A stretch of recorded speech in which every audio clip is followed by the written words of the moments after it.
please join me in welcoming the 2013 WXN Top 100 winner, Jenny Gulamani-Abdulla.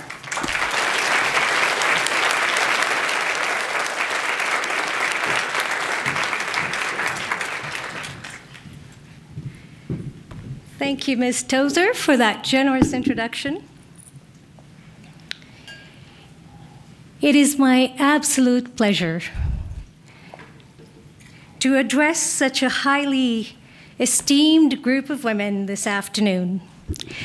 This does not mean that I don't recognize the handful of men at my table that are actually here to support us. I do want to acknowledge your presence too. In a field like immigration,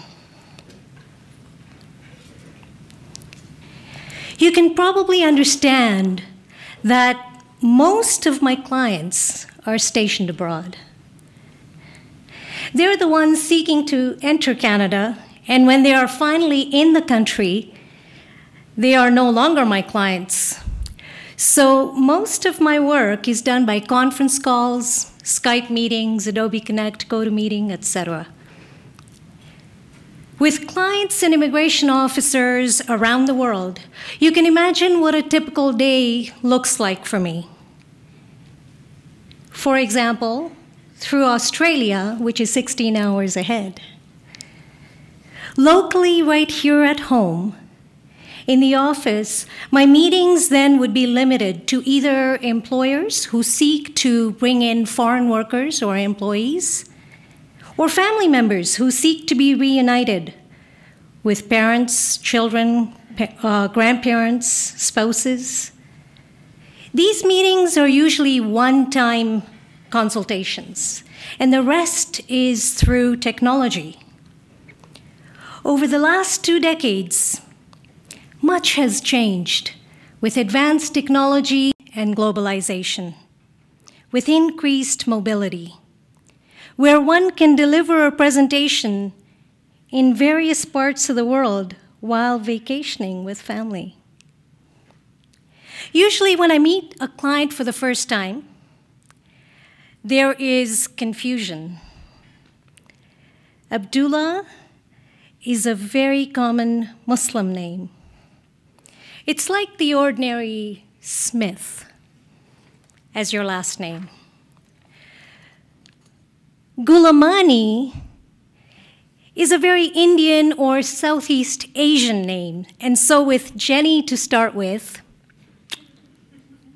I normally get an intent look when I walk into a room because my typical client is expecting a white woman, Jenny, perhaps married to some brown bearded man, to know everything about immigration to Canada. No matter where I am in the world, I'm usually asked where I'm from. And when I say Canada, the next question would be, oh, where are your parents from? Or where were you born? And when I answer Africa, now I've really caused chaos because I'm not black. So here goes. Let's get this straight. I'm of Southeast Asian descent. Born in Africa, schooled in Canada since I was 10. Also studied in the United States of America and the United Kingdom. I am a Canadian Ismaili Muslim, woman, with a deeply ingrained tradition to give of my competence, to share of my time with those amongst whom I live, especially for the relief of hardship or pain or ignorance.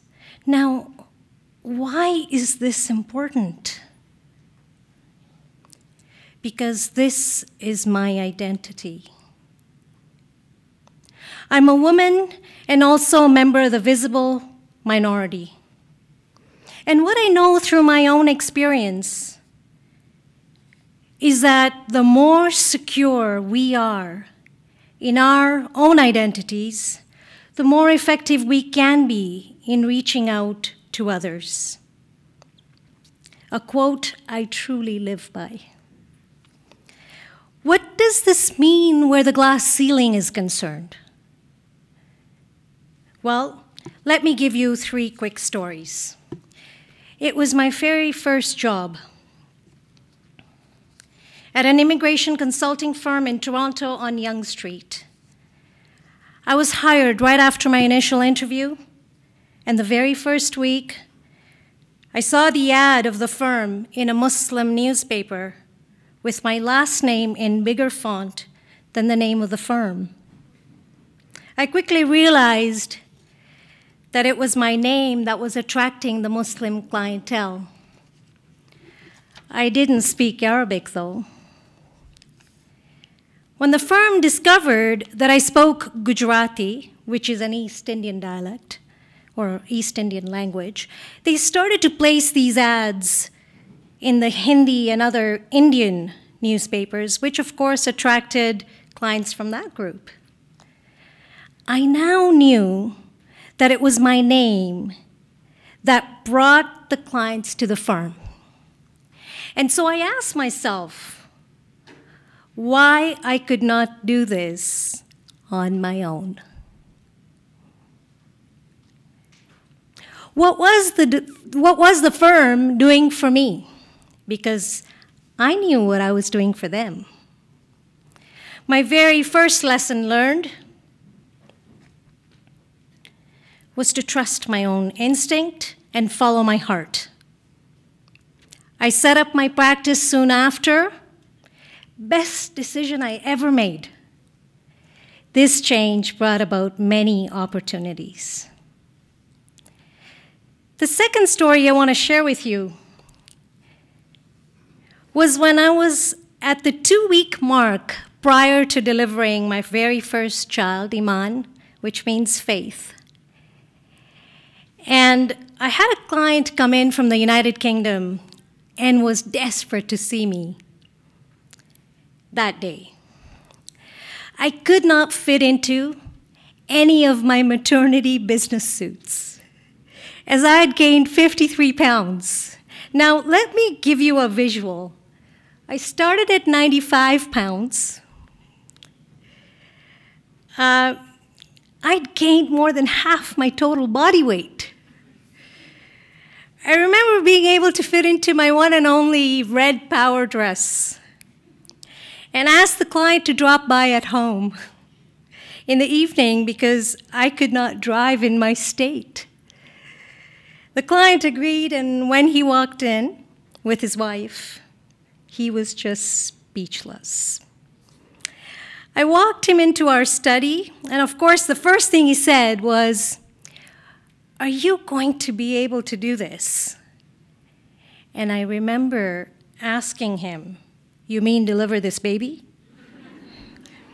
Because of course, I'd never delivered before. And he said, "No, I mean, take on my case." I could not believe my ears. After all that research, at that time we had the entrepreneur program open, so the business project was identified, the proposal and financials were prepared. Obviously, I proceeded to talk about his case, went through the financials and his supporting documentation, conducted a full assessment, presented him with options to maximize his chances for successful immigration to Canada, and provided him with processing timelines, our fee schedule. I wrapped up in exactly 45 minutes and ended with, "You should only sign the retainer if you have full confidence in my ability. Your decision to retain me should strictly be based on merit and nothing else." The client left our study that evening with a deposit, a check on my desk, and within 10 months before my daughter's first birthday, his case was successfully wrapped up.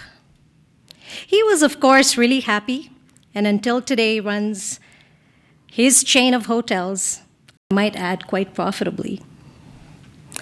My second lesson was that in Canada, we live in a meritocratic society where education and hard work is recognized and valued.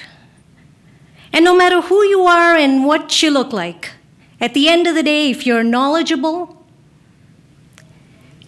can share your confidence, and can produce the desired outcome, you will prevail.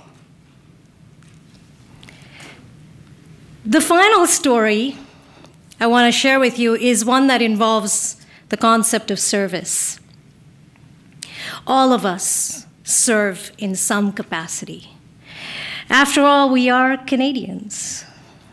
As for me, I serve as president of the Business and Professional Women's Club of Calgary, and its overall mandate is to improve conditions for working women. As I mentioned earlier, I've been raised with that tradition of service, especially with the intention to alleviate hardship. And so at BPW Calgary, in fact, this month, we've been rolling out educational initiatives to increase awareness on the issue of equal pay. As positive as it may seem, and as many achievements as we've witnessed, lesson number 3, for me, has been that our country can do better. In this case, with respect to wage equality, the World Economic Forum report of 2013 ranks Canada number 35, where wage equality is concerned. And even though no country in the world has ever been able to close the gender wage gap, we cannot ignore the fact that there are 34 other countries doing better than us.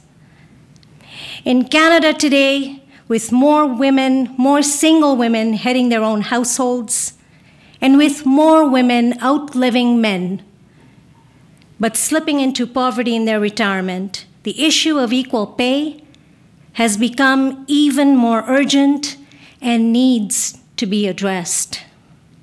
BPW Calgary has been preparing a resolution to be presented to the Prime Minister's office to declare Equal Pay Day nationally so that we can start having dialogue to narrow the gender wage gap. Women in senior leadership and decision-making roles, as well as those in government, can stand up for working women who, despite legislation, end up working 2.5 months more into the new year to earn the same wages as their male counterparts do in the preceding year. Canadian working women deserve better. And to work on this, we need to first acknowledge the gap and declare Equal Pay Day. Just like many other countries have, Canadian women are strong. They are determined. They have conviction. And they're not afraid to tackle difficult issues. Every single person in this room can make a difference. So on March 18th, BPW Calgary members and supporters will be wearing red to the office because we no longer want women to be in the red. Because we all know that without basic equality in the workplace, merit cannot be nurtured. It can't even develop. More than 50% of our postgraduates, post-secondary graduates are women, and almost 50% of our workforce is also women. We need to value their skills and competencies and make sure that when our daughters are ready to enter the workforce, they're not faced with wage inequality. At BPW Canada, we know that, quote, if our motive is right, if we have faith, vision, and courage, accomplishment must come. And I want to end with this final thought. Going back to that glass ceiling, I would like to think of women today occupying the top floor of the building, because we have made so much progress in the last few years, especially in the areas of education and training, health and survival, labor force participation and such. This glass ceiling on the very top floor allows us to view the sky as our limit. So it really depends on us and our abilities to determine how high we want to go to reach the sky. I would also like to think that the glass ceiling actually permits sunlight to enter the room and shine through with much hope and optimism, so that young women entering the fields can now be hopeful in identifying role models and mentors to learn from their experiences. And I would even like to go as far as saying that even in the middle of winter, if the heat was turned off,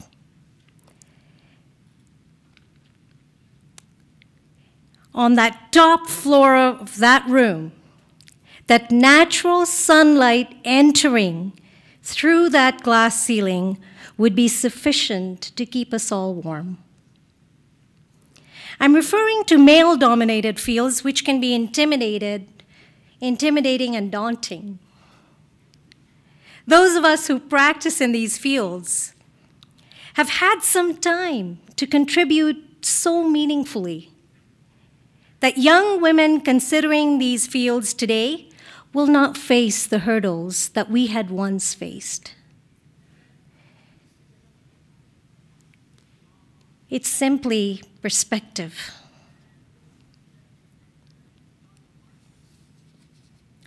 I'd like to think that this perspective is based on your own understanding, your own intelligence, because according to Dolph Deroux, the most expensive piece of real estate is the 6 inches between your right and left ear. It's what you create in that area that determines your wealth. We're only really limited by our mind. I appreciate the opportunity to share my thoughts with you this afternoon. Thank you very much.